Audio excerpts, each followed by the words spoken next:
உலகெங்கும் வாழும் அன்பு தமிழ் நெஞ்சங்களுக்கு இனிய மாலை வணக்கம். இந்த பதிவு எதற்காக அப்படின்னா ரொம்ப ரொம்ப மிக மிக முக்கியமான பதிவு.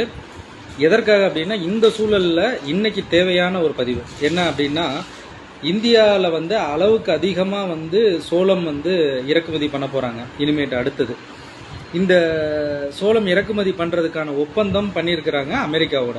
இந்த அமெரிக்காவில் வட அமெரிக்காவில் உற்பத்தி ஆகக்கூடிய இந்த சோளம் அந்த நாட்டில் எதற்காக இதை பயன்படுத்துகிறாங்க அப்படின்னு சொல்லி கேட்டிங்கன்னா, கால்நடை தீவனமாக பயன்படுத்துகிறாங்க. First point. செகண்ட் பாயிண்ட் என்னன்னு கேட்டிங்கன்னா, பசைகள் தயாரிக்கிறதுக்கு ஒட்டுறதுக்கு இந்த இந்த பொருளை பயன்படுத்துகிறாங்க. இதுக்கு மட்டும்தான் அதிகமாக பயன்படுத்துகிறாங்க. இந்த மக்காச்சோளத்தை நம்ம விரும்பி சாப்பிடக்கூடிய ஸ்டார் ஹோட்டல்லையோ அல்லது ஸ்நாக்ஸாக குழந்தைங்க சாப்பிடக்கூடிய ஸ்வீட் கார்ன் அப்படின்றதா தான் பார்ப்பாங்க.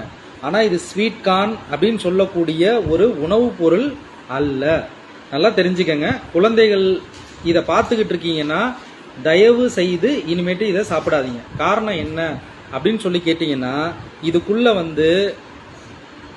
எதெல்லாம் விலங்குகள் உயிரினங்கள் இருக்கோ, பாம்பு, பல்லி, தவளை, எல்லாத்தோடைய தேல், எல்லாத்தோடைய உயிரினங்களுடைய மரபணு ஜீன் இதுக்குள்ள இருக்கு. ஸோ அந்த ஜீன் உள்ளுக்குள்ள இருக்கிறத சாப்பிடலாமா? அதை நல்லா புரிஞ்சுக்கங்க. இந்த இந்த ஜீன் இதுக்குள்ள இருக்கு அப்படின்னா அதே பல்லியை நீங்க சாப்பிட்றதுக்கு ஈக்குவல். ஏன் பாம்பு, பல்லி, தவளை இதோட ஜீன் பூரா இதோட ஜீனை தூக்கி இதுக்குள்ள வச்சு இதை நமக்கு உணவுப் பொருளாக கொடுக்குறாங்க அப்படின்னா, இதை வச்சு ஆராய்ச்சி பண்ணுறாங்க. உலக அளவில் விஞ்ஞானிகள் ஆராய்ச்சி பண்ணுறாங்க. இதற்காக அவங்க நாட்டில் ரட்ஜஸ் யூனிவர்சிட்டி அப்படின்றதுல கலோட்டி அப்படின்றவருடைய ஒரு ஆர்டிக்கல் இருக்கு. நீங்கள் கிறிஸ்ப் CRISP-CAS9 அப்படின்னு ஒரு கூகுள்லேயே அடிச்சு பாருங்க. இதை பற்றி ஃபுல் ஆர்டிக்கல் வரும். நாங்கள் சொல்லலை, அவர்களே சொல்லியிருக்காங்க, அவங்க நாட்டிலேயே சொல்லியிருக்காங்க. இதுக்குள்ள என்னென்ன மரபணு தீமைகள் இருக்கு அப்படின்னு. இந்த மரபணு மாற்றப்பட்ட பயிரை நம்ம இறக்குமதி பண்றதுனால நமக்கு என்னென்ன வியாதிகள் வரும் அப்படின்னு சொல்றேன். கேளுங்க, நல்லா கேளுங்க. முதல்ல வரக்கூடியது கேன்சர். இன்னைக்கு நம்மளுடைய குழந்தைகளுக்கு கேன்சர் வருதுன்னா ஏற்றுக்குவீங்களா? ஏற்றுக்கொள்ள முடியுமா? நம்ம குடும்பத்தில் நம்மளுடைய ஒரு உயிரினத்திற்கு, மனித உயிரினத்திற்கு கேன்சர் வருதுன்னா ஏற்றுக்கொள்ள முடியுமா?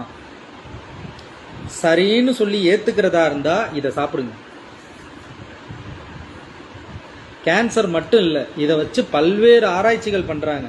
குழந்தை இல்லாம இருக்கிறதுக்காக அவர்களுக்கு என்னென்னலாம் இதை வச்சு கொடுத்தா டெஸ்ட் பண்ணலாமோ, சமீபத்தில் நடந்த இந்த கொரோனா கோவிட்லையும் அதற்கு சிகிச்சை கொடுக்க முடியுமா அப்படின்னு பார்க்குறாங்க.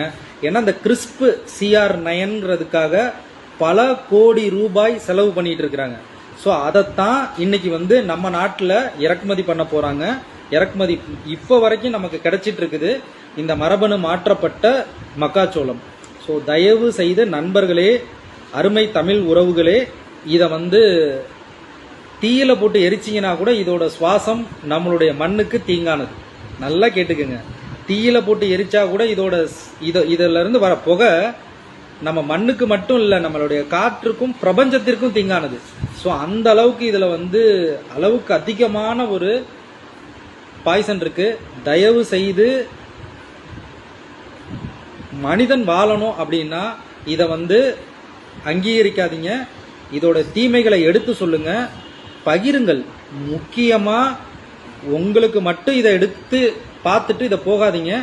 தயவு செய்து இதோடைய தீமைகளை எடுத்து எல்லாருக்கும் கூடுமான வரைக்கும் பரவுங்க. மனித சமுதாயம் இருக்கணும் அப்படின்னா பகிருங்க. நன்றி, வணக்கம்.